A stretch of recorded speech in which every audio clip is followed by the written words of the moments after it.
내게 부족함이 없어라 라는 제목으로 설교를 하겠습니다. 여러분 양과 목자의 그 관계에 대해서 하나님께서 오늘 이 시편의 말씀을 통해서 우리에게 말씀해 주고 있습니다. 성탄이 지난 지 얼마 안 됐는데 이 베들레헴에서 양을 치던 목자들에게 천사들이 나타나서 다윗의 자손 예수가 태어날 것을 목자들에게 이야기해 주었습니다. 예언해 주었습니다. 자, 근데 이 누가복음에 이 목자들에게 천사가 나타난 것이 의미가 있는 것은 그 다윗의 자손이라고 했을 때 이 다윗이 그 자신이 양을 치던 목자였기 때문입니다. 베들레헴 동네에서 양을 치다가 부름을 받아 그가 아직 소년일 때, 우리 나이로 하면은 몇 살인지 16살 정도, 그리고 그들 나이는 한 15살 정도 소년일 때 다윗은 사무엘 선지자로부터 왕으로 기름 부음 받았습니다. 단번에 어떤 왕권을 가지지 못했죠. 그래서 우여곡절 끝에 다윗은 이스라엘 전체의 왕이 되었습니다. 다스리는 놀라운 그 전체의 왕이 되어서요, 12지파를 다 다스리는 강력한 왕권과 또 하나님을 예배하는 그 영적인 그 충만한 예배를 드렸던 참으로 하나님께서 기뻐하시는 내 마음의 합한 자라고 하는 이스라엘의 참된 목자가 바로 다윗이었습니다. 그와 같은 다윗 왕이 지은 시편 23편이 오늘 우리가 읽은 본문 말씀입니다. 시편 23편은 너무 잘 알기 때문에 시편의 정수 또는 진주라고도 불리는 시편입니다. 그렇기 때문에 우리는 신앙생활하면서도 이 시편 23편으로 지어진 많은 찬양들을 또 부르기도 합니다. 우리가 오늘 이 시편의 시작을 같이 한번 다시 읽어보고 싶습니다. 1절입니다. 시작. 주님은 나의 목자시니 내게 부족함 없어라. 주님은 나의 목자시니 내게 부족함 없어라 라고 합니다. 개역개정에는 우리가 잘 알듯이 여호와는 나의 목자시니 내게 부족함이 없으리로다. 아마 이 번역이 더 익숙하실 겁니다. 다윗은 시편의 시작부터 이렇게 고백합니다. 여호와는 나의 목자이십니다. 여호와 하나님은 나의 목자라고 고백합니다. 이 고대 근동에서요, 목자라는 개념은 보통 강력한 왕권을 지닌 왕을 표현할 때 쓰였던 말이라고 합니다. 그러니까 좀 인격적인 관계를 말하는 것보다는 어떤 상하 관계를 말하는 그런 의미의 목자였습니다. 그러니까 원래 고대 근동에서는 목자와 양이라는 개념은 통치자와 백성들 간의 일대다의 그런 개념으로 쓰여지던 언어입니다. 다윗이 이스라엘의 목자였던 것처럼 말입니다. 다윗이 근데요, 오늘 뭐라고 고백하냐면 주님은 나의 목자시니라고 고백합니다. 1인칭으로 고백하고 있습니다. 나의 목자라고요. 우리 부모님의 목자 아니고, 내 남편의 목자 아니고, 내 아내의 목자 아니고, 나의 자녀의 아들, 딸의 목자 아니고, 내 이웃 공동체의 목자 아니고, 누구라고요? 나의 목자라고 고백하였다는 것입니다. 나의 목자라고 고백했다는 것은 다윗이 얼마나 하나님을 사랑했는지, 그리고 다윗이 얼마나 하나님과 친밀한 동행을 했는지를 우리에게 보여줍니다. 근데 생각해 볼 필요가 있는 것이 하나가 있는데요. 그렇다면 여러분, 양이 목자를 선택을 합니까? 아니면 목자가 양을 선택합니까? 네, 여러분 눈으로 말씀하고 계십니다. 네, 맞습니다. 양은 목자를 선택하지 못하고 목자가 양을 선택하겠죠. 우리는 이런 생각을 다시 한번 생각할 필요가 있습니다. 목자는 양을 선택해서 대가를 치르고 양을 사와서 자신의 목초지에서 기르게 됩니다. 그래서 자신의 목초지 안에 들어오게 하죠. 이 생명의 말씀사에서 출판된 양과 목자라는 책이 있습니다. 필립 켈러라는 분이 쓰신 책인데요. 이 책에 보면 이 필립 켈러가 목자 출신입니다. 그래서 이 작가는요, 자신이 어떻게 목자가 되었는지를 설명하는데 어떻게 시작을 했냐면 암양 30마리를 구입해서 목축을 시작했다고 합니다. 목자가 양을 구입하여 목자가 됩니다. 대가를 치렀습니다. 이 양들을 구입하면은 반드시 해야 되는 게 있는데 뭐냐면 목초지에 내보내기 전에, 방목하기 전에 반드시 귀에다가 주인 표시를 합니다.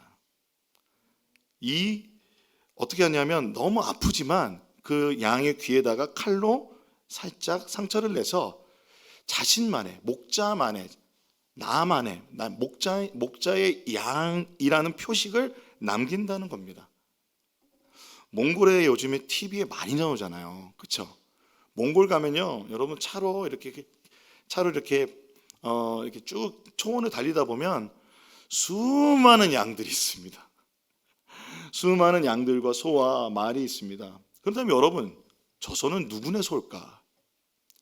저 양은 누구네 양일까? 양이 다 똑같이 생겼고 얼룩덜룩한 양도 있고 하얀 양도 있지만 저 말은 누구네 말일까? 근데 그들은 그들만의 표식이 있다는 겁니다. 양떼들이 아무리 많아도 각 주인마다 독특한 표식이 있어서 혹 다른 집에 가 있으면 그 양을 다시 그 주인에게 돌려주는 것입니다. 목자 되신 하나님은요, 우리에게 예수님을 보내주셔서 십자가에서 우리를 양떼 삼으시는 대가를 치르셨습니다. 그래서 우리가 주님의 목자, 양이 된 것은 예수님의 피값으로 십자가에서 하나님이 지불하셔서 우리를 사셨습니다. 우리를 선택하셨습니다. 요한복음은 그래서 예수님을 선한 목자라고 이야기하는데 이렇게 되어 있죠. 나는 선한 목자이다. 나는 내 양들을 알고 내 양들은 나를 안다. 그것은 마치 아버지께서 나를 아시고 내가 아버지를 아는 것과 같다. 나는 양들을 위하여 내 목숨을 버린다. 나에게는 이 우리에 속하지 않은 다른 양들이 있다. 나는 그 양들도 이끌어와야 한다. 그들도 내 목소리를 들을 것이며 한 목자 아래에서 한 무리 양떼가 될 것이다. 선한 목자 되신 예수님은 양떼를 위하여 목숨을 버리셔서 그 양떼를 이끌어 내셨습니다. 예수님의 마음은 그 유대인이라고 하는 이미 하나님을 알고 있던 양떼뿐 아니라 어떤 양들도 마음에 있으세요? 우리에 속하지 않은 다른 양들까지도 이끌어 오실 계획을 가지고 계신 선한 목자이십니다. 그래서 선한 목자 되신 예수님은 우리가 하나님의 그 나라에 그리고 하나님의 목초지에 들어가는 양이 될 수 있도록 하시는 드나드는 눈이 되십니다. 예수님 당시에 그 목자들은요, 때로는 집에 있는 그 양 우리에 그 문의 역할을 했다고 합니다. 문이 따로 없을 때는 목자가 거기에서 밤새 지키는 것이 바로 선한 목자입니다. 요한복음 10장 7절에 이렇게 말씀하셨습니다. 내가 진정으로 너희에게 말한다. 나는 양이 드나드는 문이다. 그러므로 우리는 예수님의 십자가의 흔적을 가진 예수님의 양들인 줄로 믿습니다. 옆에 있는 분에게 한번 고백해 보시겠습니까? 나는 예수님의 양입니다. 나는 주님의 양입니다. 그렇습니다. 예수님이 사꾼 목자를 말씀하시잖아요. 그들을 뭐라고 하시냐면 도둑이나 강도라고 합니다. 그 양과 목자라는 책에서 보면은 그 저자가 정말 그 돈 받고 일하는 사꾼 목자 있잖아요. 그 속한 양떼를 보았다고 합니다. 근데 그 양떼들은요, 잘 돌보고 먹이지 않기 때문에 말라 비틀어졌다고 합니다. 질병에 걸리기 쉽고 그리고 짐승들의 위험에 쉽게 노출되어 그 양들의 눈빛을 딱 보면 이렇게 말하는 것 같다고 합니다. 이 목자에게서 구해주세요 라는 눈빛이라고 합니다. 그렇다면 우리 선하신 주님은 어떤 하나님이실까요? 우리가 믿는 하나님, 우리 목자 되신 하나님이 정말 우리가 신뢰하고 믿고 따를 만한 하나님이신지 최근에 우리 그 비준비하시니라는 찬양을 많이 불렀는데 그 찬양이 시편 147편 1절에서 12절까지 그 내용입니다. 우리가 함께 저와 여러분이 교독하겠습니다. 제가 먼저 읽겠습니다. 할렐루야. 우리 하나님께 찬양함이 얼마나 좋은 일이며 하나님께 찬송함이 그 얼마나 아름답고 마땅한 일인가. 주님은 예루살렘을 세우시고 흩어진 이스라엘 백성을 모으신다. 마음이 상한 사람을 고치시고 그 아픈 곳을 싸매어 주신다. 별들의 수요를 헤아리시고 그 하나하나에 이름을 붙여주신다. 우리 주님은 위대하시며 능력이 많으시니 그의 슬기는 헤아릴 수 없다. 주님은 불쌍한 사람을 도와주시며 악인을 땅바닥까지 낮추는 분이다. 주님께 감사의 노래를 불러드려라. 우리의 하나님께 수금을 타면서 노래 불러드려라. 주님은 하늘을 구름을 덮으시고 땅에 내릴 비를 준비하시어 산에 풀이 돋게 하시며 들짐승과 우는 까마귀 새끼에게도 먹이를 주신다. 주님은 힘센 준말을 좋아하지 않으시고 빨리 달리는 힘센 다리를 가진 사람도 반기지 아니하신다. 주님은 오직 당신을 경외하는 사람과 당신의 한결같은 사랑을 기다리는 사람을 좋아하신다. 함께 읽겠습니다. 예루살렘아 주님께 영광을 돌려라. 시온아 내 하나님께 찬양하여라. 주님이 우리의 목자시라는 것은 하나님이 별들의 수를 세시고 비를 준비해 주시는, 그리고 우리의 이름을 아시고 우리를 창조하시고 모든 만물의 주관자 되시는 성부 하나님이 우리 목자시라는 것입니다. 상한 마음을 돌보시고 우리를 고치시는 분이 바로 우리 목자이십니다. 뿐만 아닙니다. 태초부터 계셨던 성자 예수님, 우리를 십자가의 그 핏값으로 친히 자신을 내어주신 성자 예수님, 그리고 하나님의 영광을 위하여 우리에게 나타나셔서 오셔서 날마다 동행하시고 우리에게 그 하나님의 영광을 나타내시며 증거해 주시는 성령 하나님, 그리하여 성부, 성자, 성령 삼위일체 하나님께서 우리의 목자이십니다. 할렐루야. 다윗은 그 하나님을 나의 목자입니다. 나의 목자 라고 고백합니다. 우리도 선한 목자 되신 주님께 이렇게 고백합시다. 한번 따라해 봅시다. 주님은 나의 목자입니다. 한 번 더 고백해 봅시다. 마음을 다해서. 주님은 나의 목자입니다. 나는 주님의 양입니다. 주님의 양이 됐을 때 다윗은 부족함이 없다고 고백합니다. 여러분, 부족함이 없다는 게 히브리어로는요 하세르라는 겁니다. 한번 따라해 볼까요? 하세르. 부족함이 없어라, 부족함 없다는 건데요, 이것이 미완료 시제입니다. 미완료 시제는 과거부터 앞으로 미래까지 계속 부족함이 없다는 말입니다. 근데 이게 부족함이 없다는 말의 이 하세르의 다른 뜻은 모자람이 없다는 겁니다.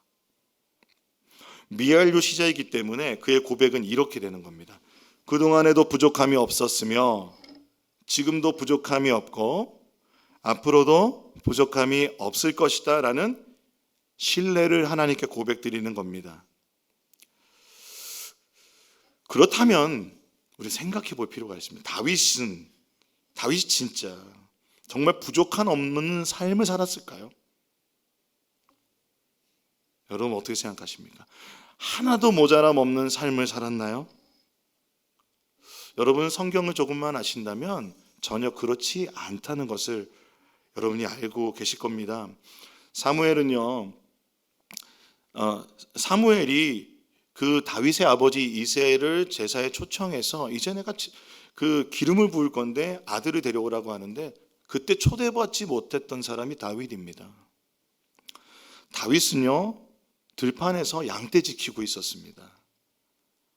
왜 그랬는지 잘 모르겠습니다. 아버지의 인정을 받지 못한 것 같습니다. 그의 나이 15세 정도에 왕의 기름 부음 받았습니다. 얼마나 좋았겠습니까? 청소년의 나이에, 우리 비아틴즈 나이에 은섭이 정도 나이 되는 겁니다. 근데 기름 부음 받았어요. 그래서 어느 날 뿐만 아니라 골리앗을 물맷돌로 물리쳐 버렸습니다. 거의 키가 3m 되는 거인이었는데요. 그러자 사람들이 다윗을 칭송합니다. 그때부터 다윗의 인생이 꼬였습니다. 사울이라는 왕이, 아버지 뻘 되는 사람이 그를 질투합니다. 그래서 뭐가 되냐면 도망자 신세대입니다. 여러분, 누군가에게 쫓겨보신 적 있으십니까? 우리 그런 경험 잘 안 하잖아요. 그런데 여러분, 우리가 정말 그런 학교 폭력을 겪거나 누군가의 관계 안에서 일방적으로 폭력적인 관계를 형성됐을 때 우리는 이 도망자와 같은 두려움, 트라우마에 빠지게 됩니다.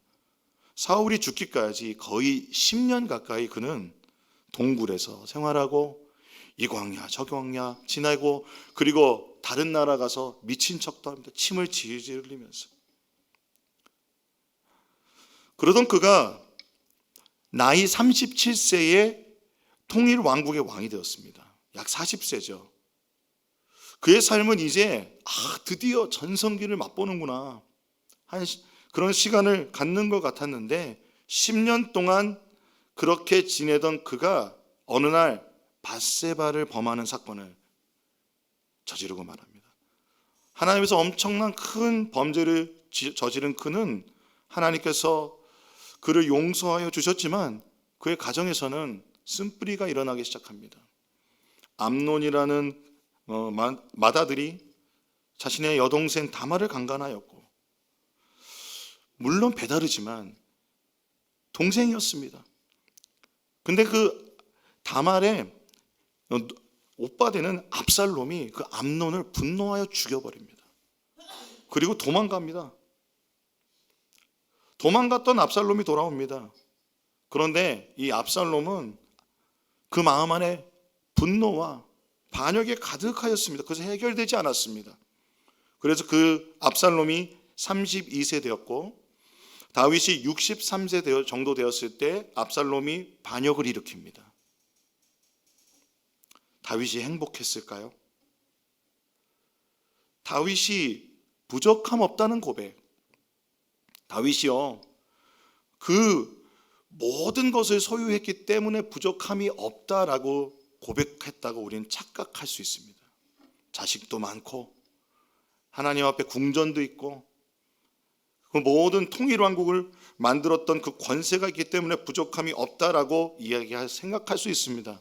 왜냐하면 우리는 너무도 많이 물질 만능주의와 기복주의와 승리주의적 이 세속화된 세상 속에서 종교생활하고 있기 때문에 우리가 하나님을 믿는 그 믿음 안에서 있지 않는다면 그렇게 생각할 수 있다는 것입니다.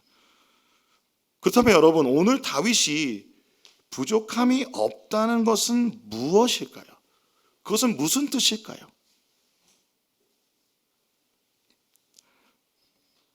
그 이유는 단 하나, 주님이 목자시기 때문에 하나님으로 인하여 만족하고 감사하였다는 것입니다.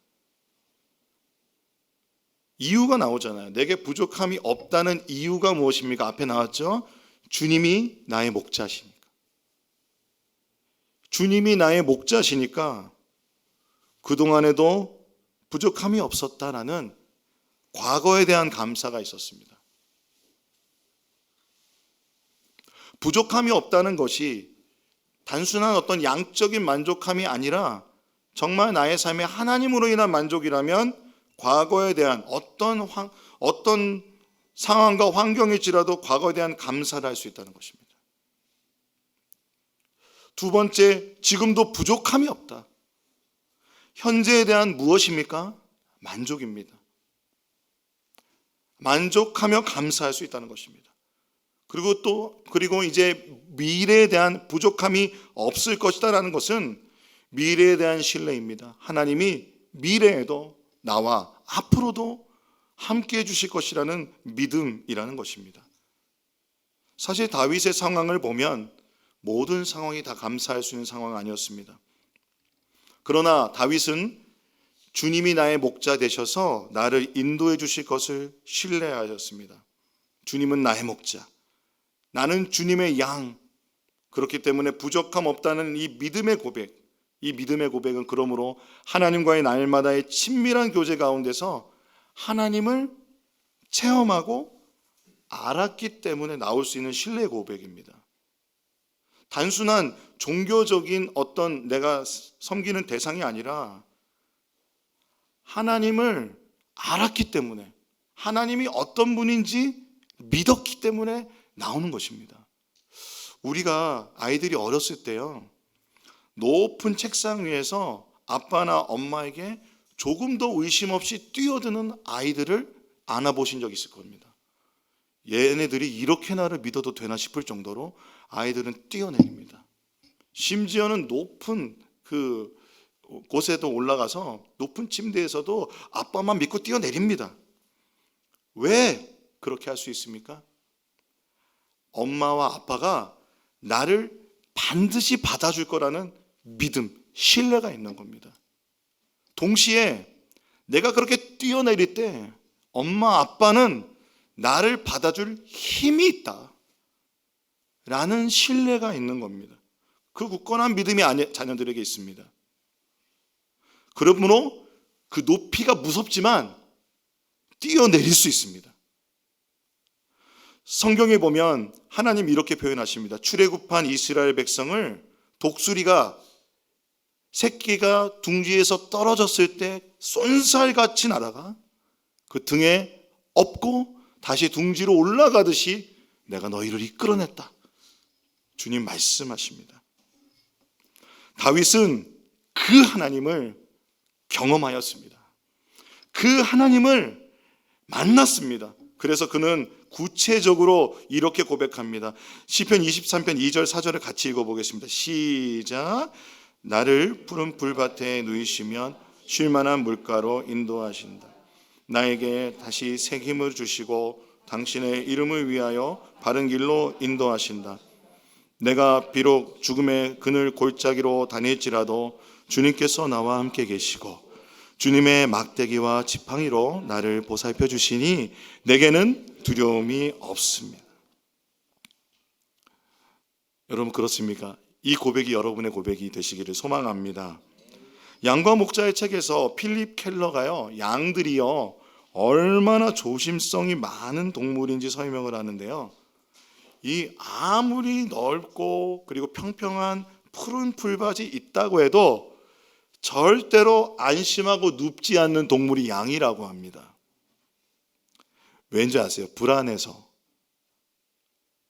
그런데 양이 풀밭에 누우려면 4가지 조건이 충족돼야 된다는데요. 첫 번째는 양은 겁이 많기 때문에 모든 두려움, 그러니까 위험에서부터 벗어나 안전하다라고 느낄 때 양은 그리고 두 번째, 또 양들은 사회적인 동물이라 그들끼리 서로 치고받고 싸울 때가 있대요.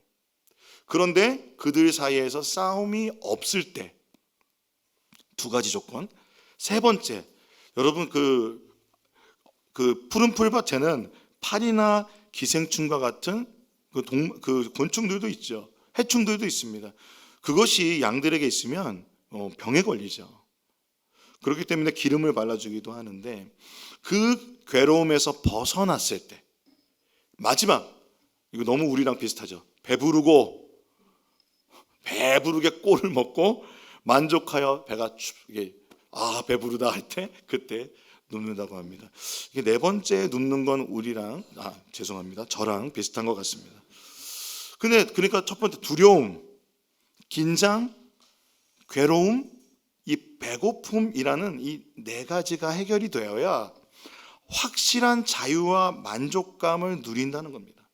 그때 눕는다는 겁니다. 여러분 이 4가지 조건을 아는 목자여야겠죠. 이 4가지 조건, 양들이 누울 수 있을 때 이 4가지 조건을 알아서 목자들이 근면함과 성실함으로 이 조건을 맞추어 줄 때, 양들이 그 목자를 신뢰할 때 누울 수 있는 것입니다. 다윗은요 모든 위협, 사울이 죽이려고 하고 자기 아들 압살롬이 반역하고 또 자신의 죄악 때문에 일어난 많은 어려움 가운데서 평안함을 주시는 목자가 하나님이셨기 때문에 그는 푸른 불밭에 누이신다고 고백할 수 있는 것입니다. 사랑하는 여러분, 우리는 목자 되신 하나님께 우리의 두려움, 긴장, 괴로움, 그리고 배고픔을 맡겨드리지 않으시겠습니까? 뿐만 아닙니다. 목자는 양들에게 충분한 수분을 보충해 주기 위해서 냇가를 찾아갑니다. 양들은 그냥 먹는 풀로만 그 수분이 공급되지 않는다고 합니다. 전체적으로 우리도 몸의 수분이 70%인 것처럼 그 양들도 충분히 수분을 공급받아야 되는데 그때에 새 힘을 받는 것입니다. 물은 생명이죠. 예수님 말씀하십니다. 누구든지 목마르거든 내게로 와서 마셔라. 나를 믿는 자는 성경의 이름과 같이 그 배에서 무엇이요? 생수의 강이 흘러 넘치리라 말씀하셨습니다. 하나님은 우리의 인생의 목마름도 채워주시는 한 분 하나님이십니다. 주님은 또한 우리가 인생의 길을 걸어갈 때 여러 갈림길 속에서 우리를 인도해 주시는 분입니다. 다윗은 그때마다 하나님께서 나를 바른 길로 인도해 주셨다고 말합니다. 바른 길은 여러분 넓은 길이 아닙니다. 우리가 바른 길이 곧바른 길, 그래서 우리를 어떤 그런 곧바르고 곧은 이렇게 쭉 뻗어 있는 넓은 길로 대로로만 인도해 주신다고 우리가 이 시편을 이해할 수 있는데요. 제가 시인의 영성이라는 차준희 목사님의 책을 보니까 이 히브리어는 이 길에 대한 히브리어는 한번 따라해 보겠습니다. 마갈입니다. 수레바퀴 자국을 말합니다. 그 수레바퀴 자국이 난 곳이라는 것은요, 사람들이 잘 가지 않는 길입니다. 위험하죠. 수레가 다니니까요. 하나님은 우리의 길을 늘 넓고 뻗은 대로로만 인도해 주지 않으십니다. 하나님이 인도하시는 길은 때로는 좁은 길입니다. 남이 선택하지 않은 길로 갈 수 있습니다. 바른 길, 의의 길은 다수가 선택하지 않는 좁은 길입니다. 그 길을 여러분 선택하시겠습니까? 만약 그 길을 선택하셨다면, 여러분이 그 길을 선택하고 걸어가신다면 하나님은 여러분의 목자가 되어주십니다. 하나님은 우리가 그 길을 걸어갈 수 있도록 목자가 되어주셔서 그 길 걸어가게 하실 줄로 믿습니다. 그런데 그 좁은 길 걸으면 만사형통하고 내 삶이 잘 될 줄 알았는데 어느 날 보니까 죽음의 그늘의 골짜기로 다니고 있습니다. 목자가 더 좋은 목초지로 가기 위해서는 조금 더 높은 곳으로 올라가야 될 때가 있습니다. 그럴 때 지나가는 곳이 바로 죽음의 그늘 골짜기입니다. 죽음의 위협이 도사리고 있는 골짜기를 걸을 때가 있는데요, 이때 양들은 이리 그러니까 그 짐승들이 언제 나타나 물어 죽일지 모릅니다. 잡아먹힐지 모릅니다. 또한 양들은요, 목자들이 돌봐주지 않으면 자기가 원하는 대로 막 가다가 골짜기를 걷다가 빠져서 죽기도 하고 때로는 뒤집어집니다. 양들이 뒤집어지면 스스로 일어나지 못하는 양들이 많다고 합니다. 그때 목자가 얼른 그 양을 그 골짜기에서 건져주고, 그리고 그 뒤집어진 양을 일으켜 주어야 양이 살아날 수 있다고 합니다. 그러니까 목자의 인도하심과 돌봄이 이 죽음의 골짜기에서 절대적입니다. 그러므로 양들을 돌보는 목자에게는 두 가지가 있는데요, 막대기와 지팡이입니다. 막대기는 뭐냐면 쉐페트라고 하는데요, 보호용 막대기입니다.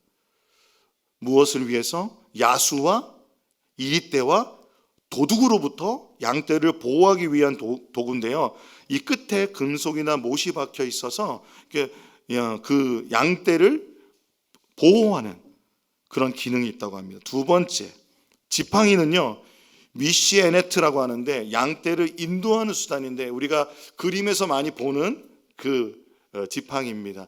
이게 막대기보다 길고 맨 위에 부분이 활처럼 구부러져 있어서 무리를 벗어난 양들을 그 목을 이렇게 딱 걸어서 다시 돌아올 수 있도록 쳐주기도 하는, 인도하고 통제하기 위한 수단입니다. 그래서 양떼들에게 가장 좋은 목초지로 함께 갈 수 있도록 무리에서 벗어나지 않도록 지켜주는 것이 바로 지팡이입니다.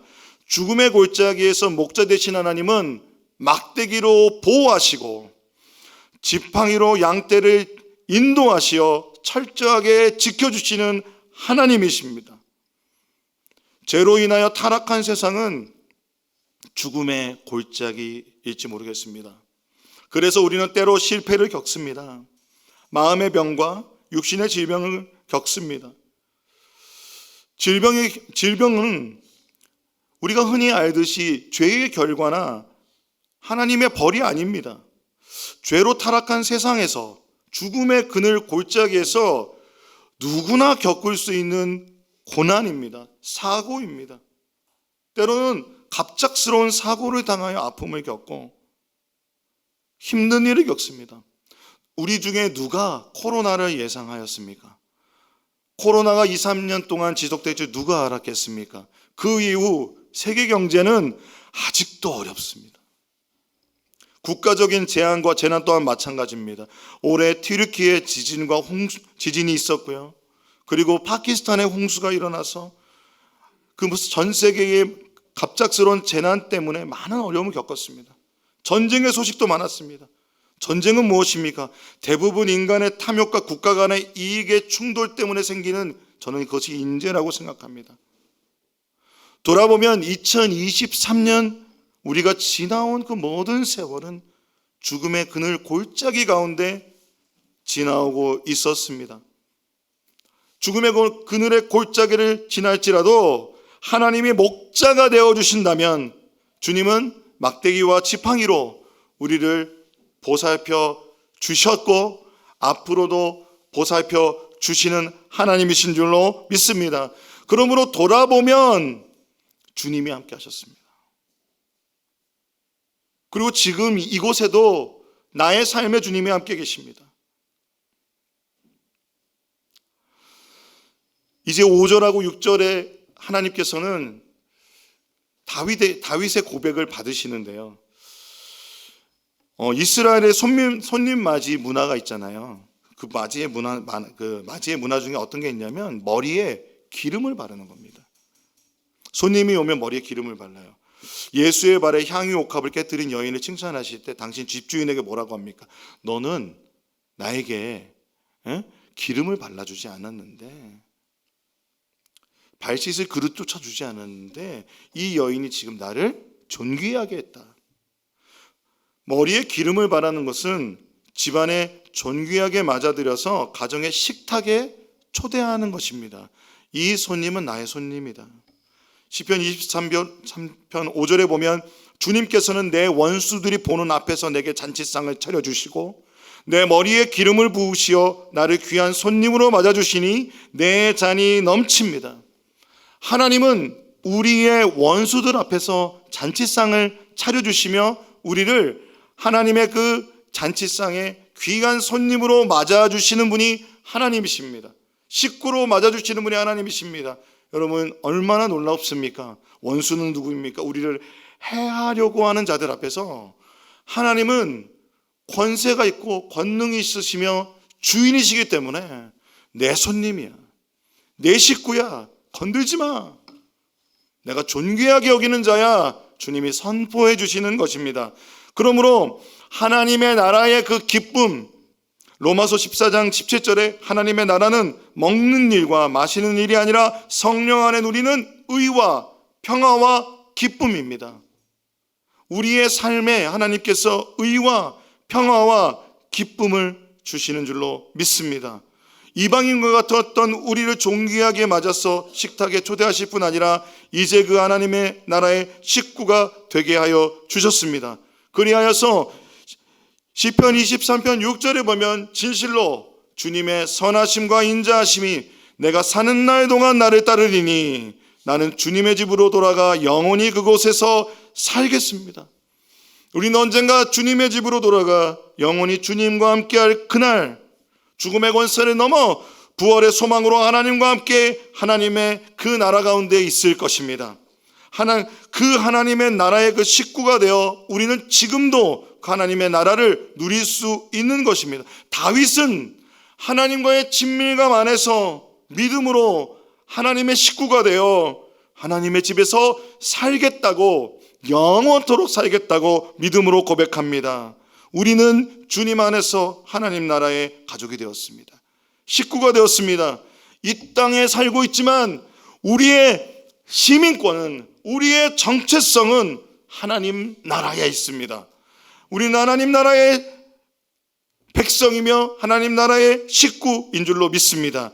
이제 다시 1절을 읽어보겠습니다. 주님은 나의 목자시니 내게 부족함 없어라. 한 번 더 읽어볼까요? 시작. 주님은 나의 목자시니 내게 부족함 없어라. 과거에도 부족함이 없었고, 현재에도 부족함이 없고, 미래에도 부족함이 없으리라는 고백으로 다시 한번 하겠습니다. 시작.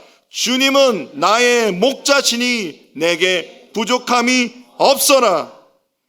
이 주님께서 우리와 함께하여 주실 때 주님은 선하심과 인자하심, 그분의 성품으로 우리와 함께하여 주시며 하나님 나라의 의와 평화와 기쁨을 부어주셔서 하나님 나라 백성 누리게 하실 줄로 믿습니다. 2023년을 돌아보고 이제 2024년을 맞이하는 우리에게, 그러므로 우리의 고백은 이렇게 되길 원합니다.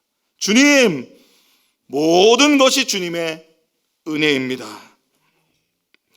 내가 주님의 집에 거함이 기쁨입니다 라는 고백이 되기를 축원합니다.